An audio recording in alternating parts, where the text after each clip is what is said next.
주님께 띄울 편지. 뭐라고 시작을 하나? 주님께 띄울 편지. 너무나 감사한 마음 먼저 적어야겠지.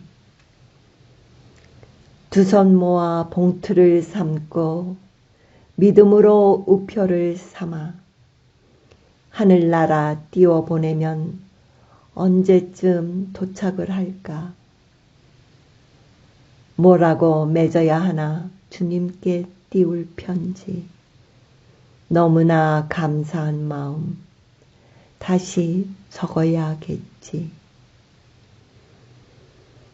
사랑과 은혜가 충만하신 하나님 아버지, 베풀어 주시는 은혜를 감사드립니다.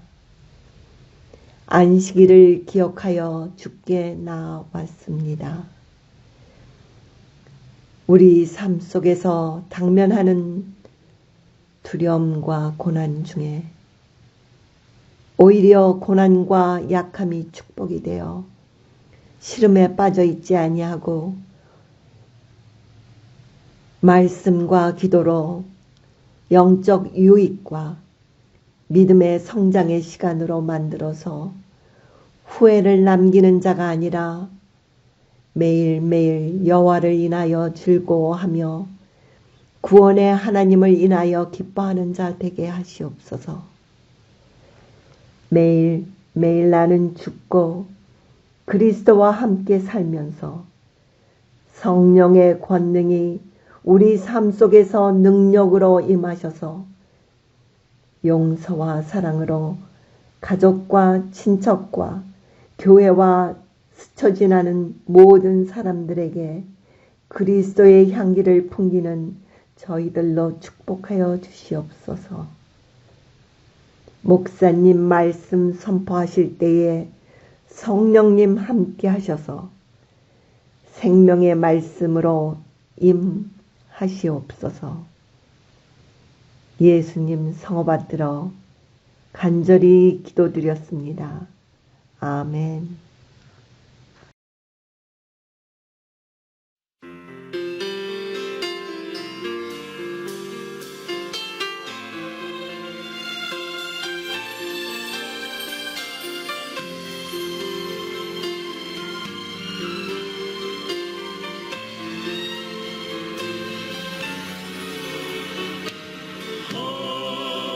세상 남이 되기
성도 여러분, 안녕하십니까?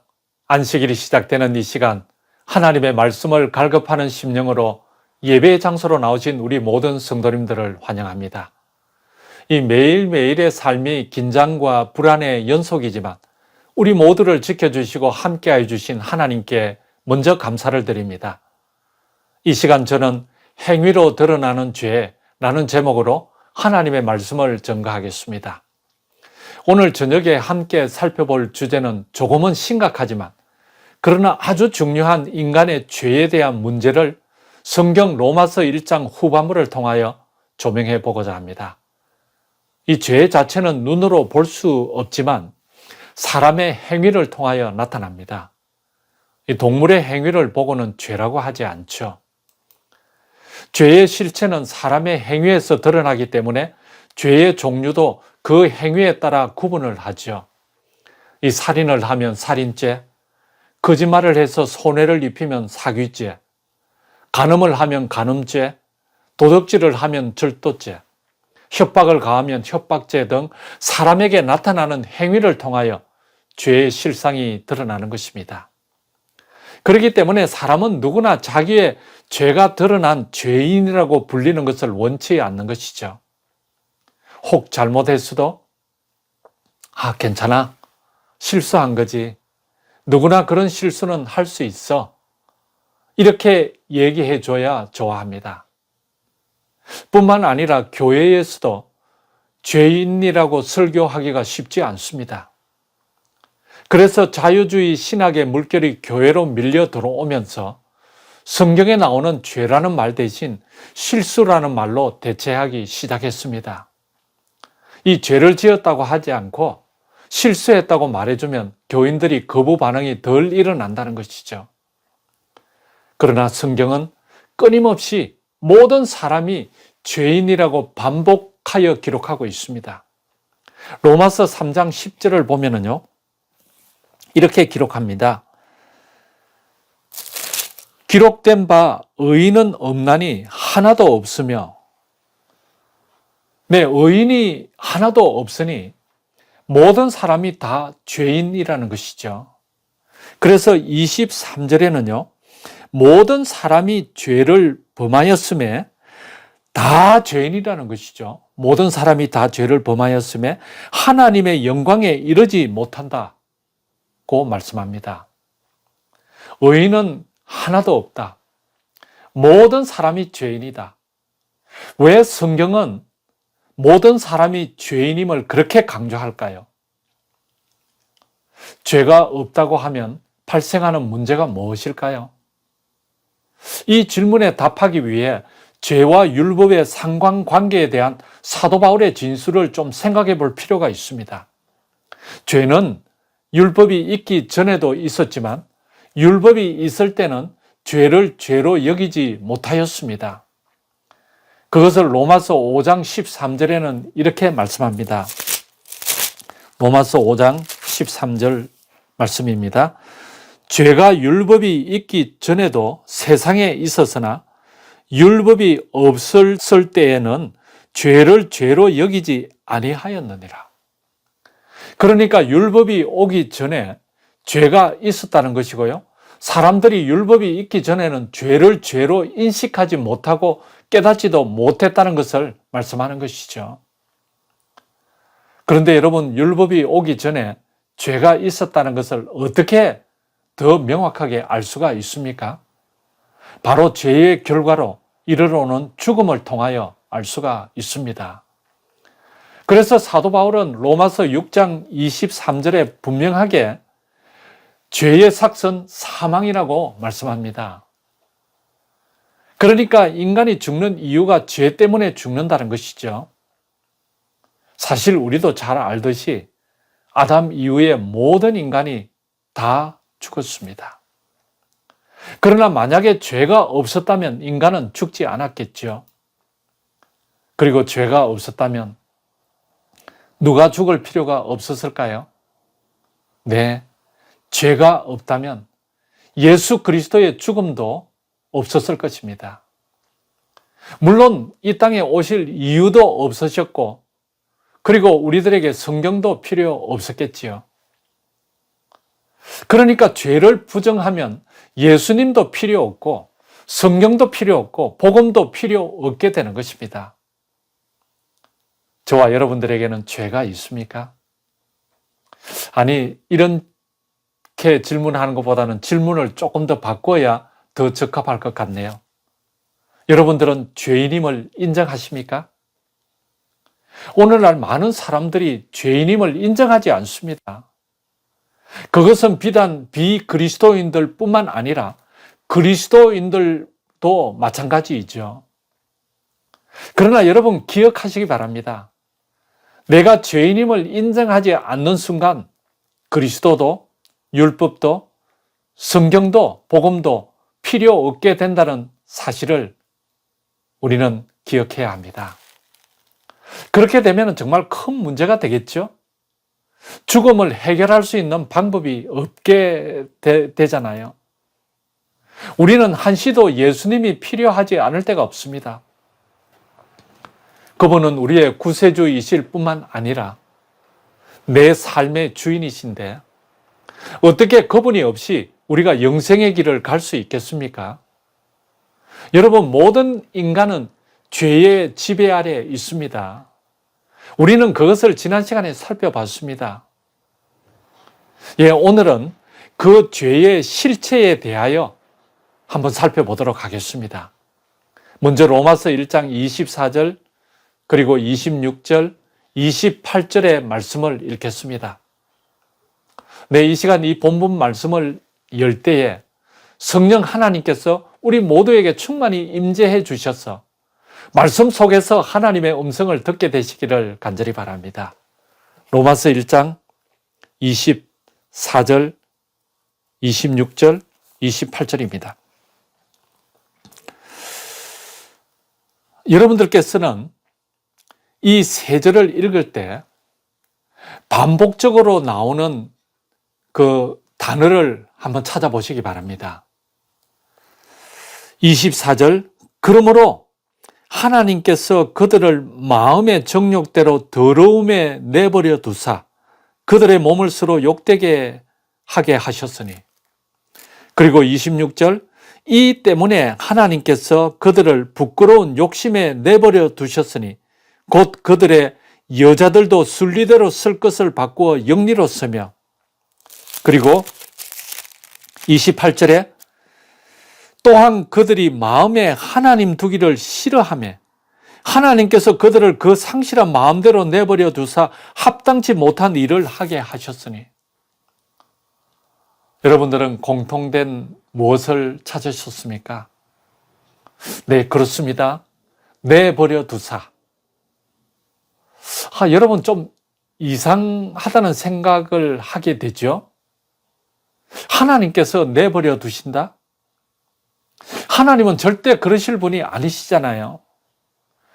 인간이 잘못된 길을 갈지라도 돌아오기를 기다리시는 하나님의 사랑을 우리는 잘 알고 있잖아요.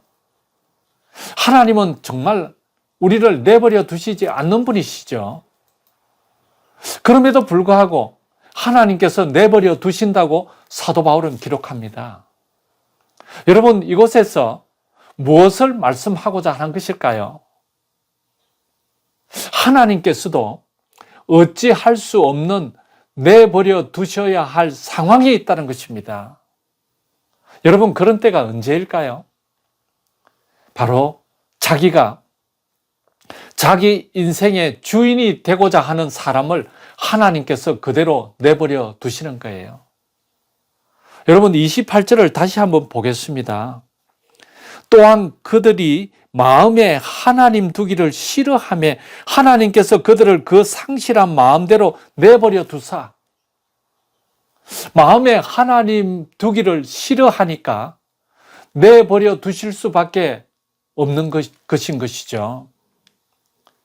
하나님께서는 전능하신 분이시기는 하지만 할 수 없는 한 가지는 자기가 인생의 주인이라고 고집하는 사람, 그 마음에 하나님 두기를 싫어하는 사람은 어찌할 수가 없어 내버려 두실 수밖에 없으신 거예요. 합당하지 못한 일을 하게 하셨으니. 마치 하나님께서 합당치 못한 일을 하도록 하신 것처럼 보이지만 하나님께서도 어쩔 수 없어 합당치 못한 일을 하는 것을 내버려 두셨다는 것이죠. 이 합당치 못한 일은 바로 죄를 말합니다. 그러니까 우리는 여기서 죄의 실체를 알 수 있는 것이죠. 죄는 내 인생의 주인이 나이고 내가 하고 싶은 대로 하는 것이 죄입니다. 죄의 성경적 정의는 자신을 인생의 주인으로 삼는 것이라는 것이죠. 내가 내 인생의 주인이야. 그러니까 내 마음대로 할 거야. 여러분, 죄는 내 마음의 왕자에 하나님 대신 내가 앉는 것입니다. 성경에 나타난 죄의 시작도 여기로부터 시작되었음을 이사야 14장의 계명성 그리고 에스겔 28장의 두로 왕을 통해서 우리는 잘 알고 있지 않습니까? 복음이 왜 인간에게 필요합니까? 하나님의 저주 아래 있는 그리고 앞으로 다가올 저주 아래 사는 인간이 죄를 지어서 죽게 되죠. 이 죽음의 문제는 인간이 해결하지 못합니다. 죽는 사람이 어떻게 죽음의 문제를 해결할 수 있겠습니까? 여러분, 인간이 굉장한 과학적 업적을 이룬 것 같죠? 그러나 아무리 눈부신 발전을 이루었다 할지라도 죽음을 해결할 수는 없습니다. 제가 이번 주는 참 마음이 아팠습니다. 제가 잘 아는 한 장로님께서 저에게 메시지를 보냈어요. 11월 9일 밤 8시경이었습니다. 목사님, 제가 코로나로 ICU에 입원 중입니다. 제 아내는 일반 병동에 있고요. 목사님 기도가 제게 꼭 필요합니다. 간곡히 요청드립니다. 그래서 제가 바로 답을 드렸습니다. 장로님, 제가 지금 교회에 있는데 장로님 4분을 위해 기도드리겠습니다. 장로님께서는 평소에 건강하시니까 금방 완쾌되실 거예요. 간절한 기도를 드리겠습니다. 그랬더니 감사합니다 라는 답이 또 왔습니다. 제가 기도를 그분을 위해서 드리고 있는 가운데 4일이 지난 후 다시 메시지를 보냈습니다. 장로님 좀 어떠하신지 안부 연락드립니다. 잘 회복되고 계시리라 믿고는 있지만 계속 기도드리고 있습니다. 그 후에는 답이 없었습니다. 무소식이 희소식이라고 잘 회복되시고 계시구나 하고 생각했죠. 그런데 입원하신 2주 후, 그러니까 이번 주 초죠, 결국 숨을 거두셨다는 소식을 접하게 되었습니다. 얼마나 허탄하고 마음이 아픈지 정말 제 마음을 추스르기가 쉽지 않았습니다. 교회 수석 장로님으로 그렇게 열심히 일하셨는데 왜 하나님께서 잠재우셨는지 저는 알지를 못하지만 분명한 하나님의 섭리가 있다고는 믿지만 정말 죽음은 인간이 어떻게 할 수가 없음을 절감하였습니다. 여러분, 정말 그렇습니다. 죽음의 문제는 죄인인 인간이 결코 해결할 수 없습니다. 죄의 결과는 죽음처럼 분명합니다. 그 마음에 하나님 두기를 싫어하고 자기가 인생의 주인이 되어서 마음의 왕자에 앉아 자기 마음대로 할 때 자유 의지를 주신 사랑의 하나님께서는 몹시 안타까우시지만 그대로 두실 때 이런 합당치 못한 죄를 짓게 되는 것입니다. 로마서 1장 29절에서 31절에서는 그 합당치 못한 일을 어떻게 하는지, 어떤 죄의 목록으로 그 일을 하는지 그 합당치 못한 일들을 보여주고 있습니다. 로마서 1장 29절에서 31절에 있는 말씀을 보겠습니다. 곧 모든 불의, 추악, 탐욕, 악의가 가득한 자요. 시기, 살인, 분쟁, 사기, 악독이 가득한 자요. 수근수근하는 자요. 비방하는 자요.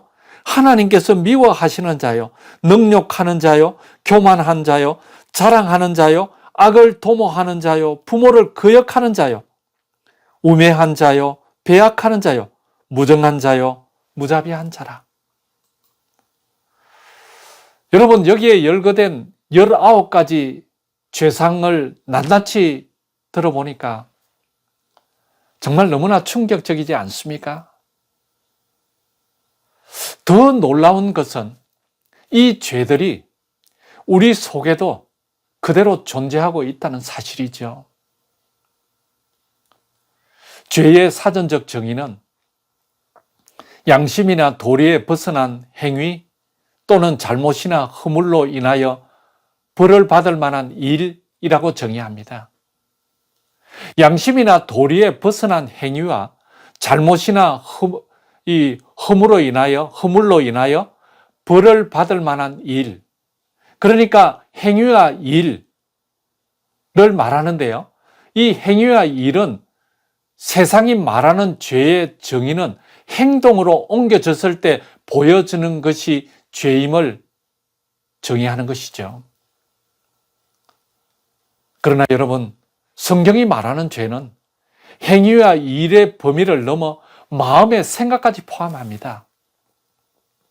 예수님께서 마태복음 5장 28절에 나는 너희에게 이르노니 음욕을 품고 여자를 보는 자마다 마음에 이미 간음하였느니라.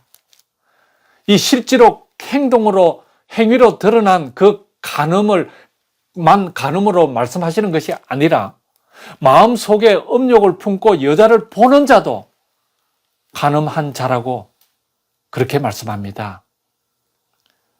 세상이 말하는 간음은 행동이 있어야 하죠. 그러나 예수님은 음욕을 품고 여자를 보는 자마다 이미 간음을 했다고 말씀합니다. 요한일서 3장 15절에는 그 형제를 미워하는 자마다 살인하는 자니, 살인하는 자는 영생이 그 속에 거하지 아니하는 것을 너희가 아는 바라. 형제를 미워하는 마음도 살인하는 죄에 해당한다고 말씀합니다. 그러니까 성경이 말하는 죄는 훨씬 더 광범위한 것이죠. 조금 전에 우리가 읽은 이 로마서 1장 29절에서 31절에 열거된 죄들 가운데서도 시기, 미움, 교만, 무정, 무자비 이런 것들은 다 내면의 죄들을 말하는 것이죠. 마음의 상태를 말하는 것 아니겠습니까? 그리고 여기에서 열거된 죄 가운데 12번이나 반복하고 있는 단어가 있는데 여러분 그것이 무엇일까요? 바로 하는 자요입니다. 이 원어로 하면은 아네르, 인간이라는 것이죠. 무자비한 자요, 무정한 자요, 이렇게 뭔 자요, 자요 하는 이것은 무엇을 나타내는가 하면은요, 인간 자체가 곧 죄임을 강조하고 있음을 볼 수 있습니다. 그렇게 하는 자, 인간이 그렇다는 거예요. 그러면 여러분들에게 질문을 하나 드릴게요. 제가 볼 수는 없지만 서로 답을 한번 해보시기 바랍니다. 죄를 지었기 때문에 죄인인가요? 아니면 죄인이기 때문에 죄를 짓는가요? 여러분 어느 것이 맞을까요? 네, 사람이 죄를 지어서 죄인이 되는 것이 아니라 죄인이기 때문에 죄를 가르쳐주지 않아도 죄의 성향을 가지고 태어나기 때문에 죄를 짓는 것입니다. 교육 29페이지는 이렇게 기록하고 있습니다. 교육 29페이지 이렇게 기록합니다. 사람의 본성에는 악을 행하려는 성향, 곧 인간이 자신으로서는 저항할 수 없는 힘이 내재되어 있다. 아담 이후로 모든 인간은 나면서부터 죄인인 것이죠. 그래서 사람의 본성에는 악으로 향하는 그 성향, 그것이 다 내재되어 있다는 것입니다. 여러분, 아기들은 참 귀엽고 이쁘고 순수하고 아름답죠. 그런데 어느 순간 아이가 되면서, 어린이가 되면서 죄의 모습이 보여지는 것이죠. 그러니까 맹자가 주장한 성선설보다는 순자가 주장한 성악설이 오히려 더 성경적이죠. 이 성선설은 나면서부터 사람은 원래 선한데 이 죄를 지어서 악하게 된다는 것이고, 성악설은 원래 사람이 태어날 때부터 악하게 태어난다는 것이죠. 이 새 자녀 지도법 33페이지에 그것을 잘 언급하고 있는데요. 활동적인 어린이의 정신은 본성적으로 악으로 기운다. 모든 인간은 태어날 때부터 죄인이기 때문에 죄를 짓게 되는 것입니다. 그렇기 때문에 죄인인 인간은 자력으로 스스로 구원할 수가 없는 것이죠. 예수님께서 진짜 요셉의 아들로 오셨다면 우리를 구원하실 수가 없었던 것이죠. 그러면 진짜 죄의 성향을 가진 인간이 되기 때문에 죄인인 우리를 절대로 구원할 수가 없는 것이죠. 그러므로 예수님께서는 성령으로 잉태하셔서 사람의 모습으로 태어나신 것입니다. 마태복음 1장 18절에 보시면은 예수 그리스도의 나심은 이러하니라. 그의 어머니 마리아가 요셉과 약혼하고 동거하기 전에 무엇으로요? 성령으로 잉태된 것이 나타났다고 말씀합니다. 예수님은 죄의 유혹에 굴복하실 수 있는 가능성은 있으셨지만 유혹에 한 번도 넘어가거나 시험에 굴복하시지 않았고, 그리고 그분은 죄를 한 번도 지으신 적이 없었기 때문에 죄 지은 사람이 가지는 죄로 기울어지는 경향이 없으셨습니다. 히브리서 4장 15절에는 이렇게 말씀합니다. 히브리서 4장 15절입니다.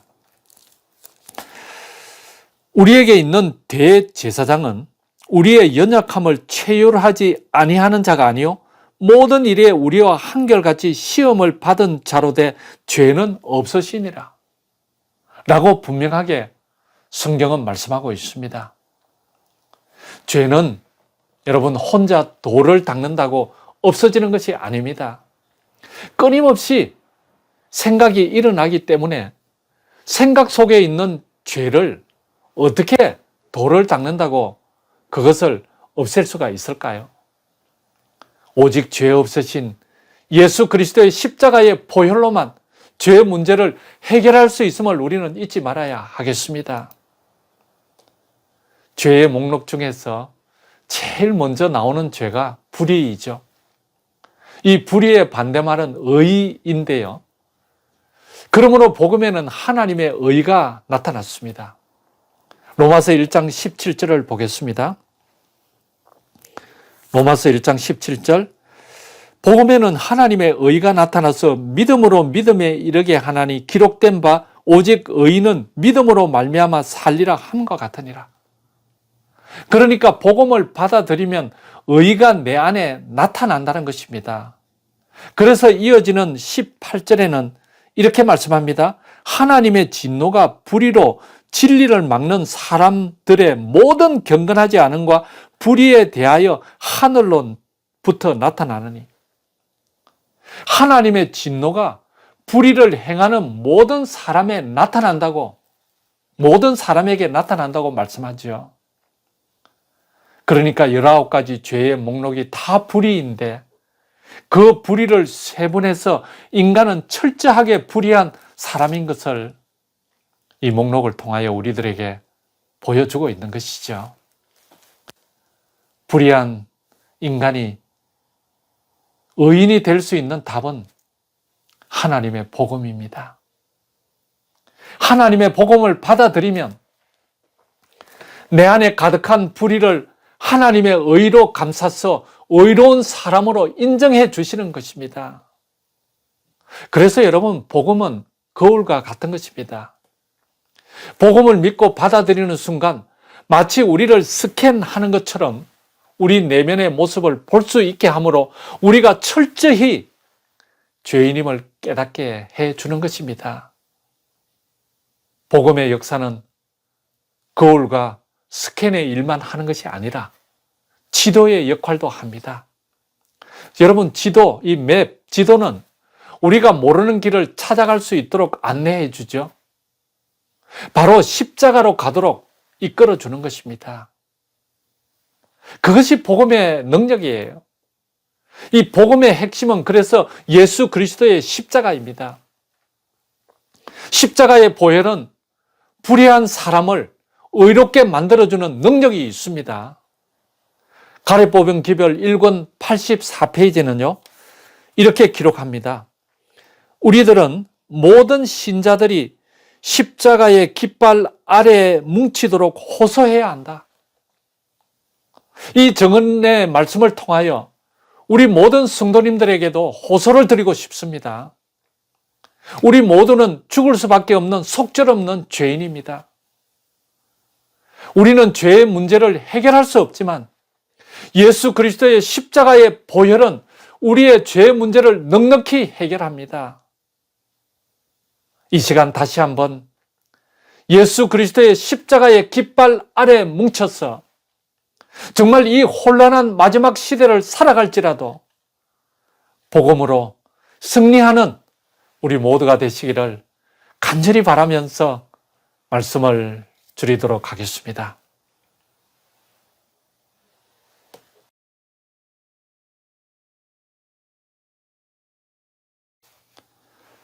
자비로우신 아버지 하나님, 오늘도 변함없이 예수 그리스도의 십자가의 보혈의 공로를 힘입어 하나님의 임재 앞으로 나와 예배를 드릴 수 있도록 인도하여 주셨사오니 은혜를 감사드립니다.